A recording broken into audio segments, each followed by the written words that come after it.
అదేవిధంగా municipal vice chairman Hanumanthu గారిని వేదిక మీదకి రావాల్సిందిగా కోరుతా ఉన్నాం. అదేవిధంగా మున్సిపల్ కౌన్సిలర్స్ వేదిక మీదకి రావాల్సిందిగా కోరుతా ఉన్నాం. ఏఎంసీ వైస్ చైర్మన్ వేదిక మీదకి రావాల్సిందిగా కోరుతా ఉన్నాం. 9వ వార్డు కౌన్సిలర్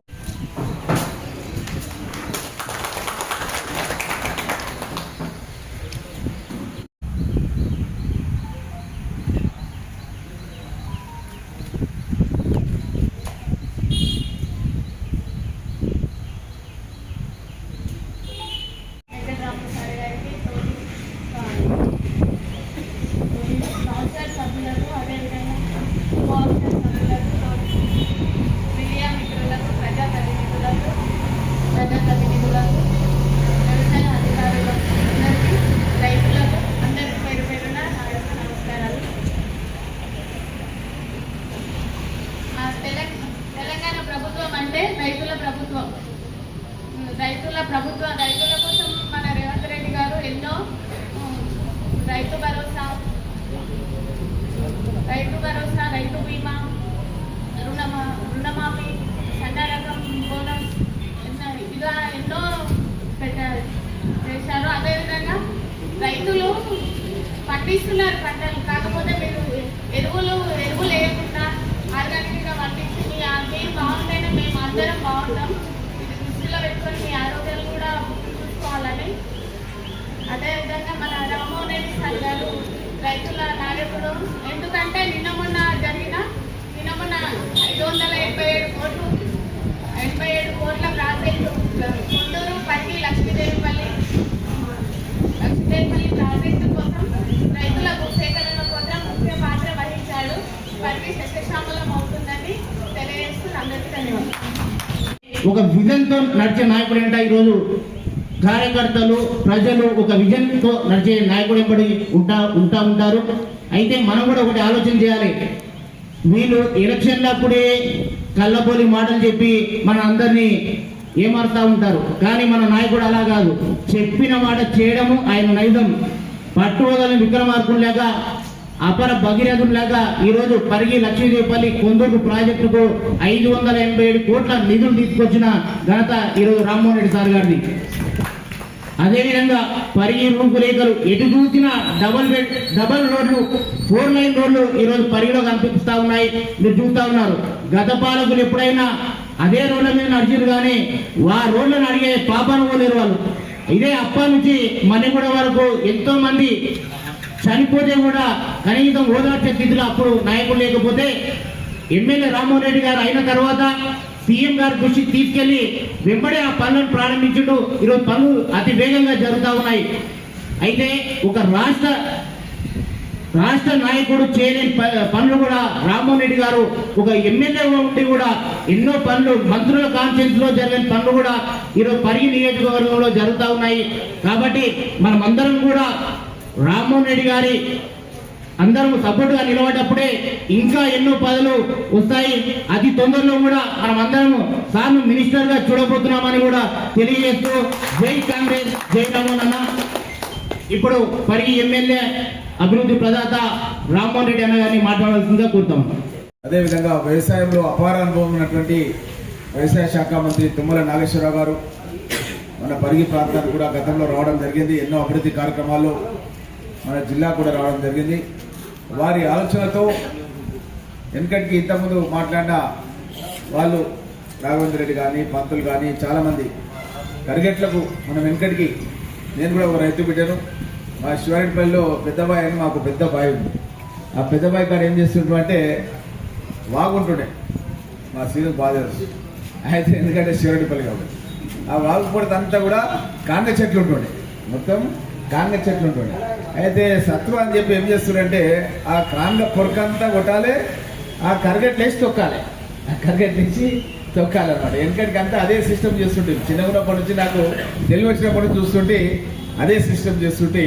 కానీ ఇప్పుడు మారుతున్నటువంటి పరిస్థితులలో ఆ కాంగు చెట్లు తక్కువైపోయినాయి. ఇప్పుడు మనకు దానికి ఆల్టర్నేట్గా వేరే మంచి కూడా వచ్చినాయి. ఈ సందర్భం లోపల ప్రభుత్వం ఈరోజు ఈ యొక్క పచ్చ రొట్టె, అదేవిధంగా ఈ జీలుగా జనుము రైతులకు నేరుగా పంపిణీ చేసే కార్యక్రమం తీసుకున్న సందర్భం లోపల ఈ కార్యక్రమంలో మన మున్సిపల్ చైర్పర్సన్ మన రచిత వెంకటేష్ గారు, సిద్ధాంతి Prasad Pantulu garu, market committee chairman Anjaneyulu Mudraj garu, మన పార్టీ వర్గి పట్టణ అధ్యక్షుడు మన రామకృష్ణారెడ్డి గారు, మన వెంకటరాములు గారు, ఇంకా ఈ కార్యక్రమం లోపల చాలామంది పెద్దలు, మా ఆత్మ కమిటీ చైర్మన్ శ్రీనివాస్ రెడ్డి గారు, మన టౌన్ పూర్వ అధ్యక్షులు Krishna garu, Ayub market committee vice chairman, మన నూతనంగా కోఆప్షన్ సభ్యులుగా ఆనెం అంజనేయులు గారు కూడా ఇక్కడ ఉన్నారు. మా శాంతకుమార్ కూడా పార్టీ ప్రెసిడెంట్ దోమ మండలం, ఈ మధ్య కాలంలోనే అక్కడ గతంలో వర్కింగ్ ప్రెసిడెంట్గా ఉండి ఇప్పుడు ప్రెసిడెంట్గా ప్రమోషన్ తీసుకోవడం జరిగింది.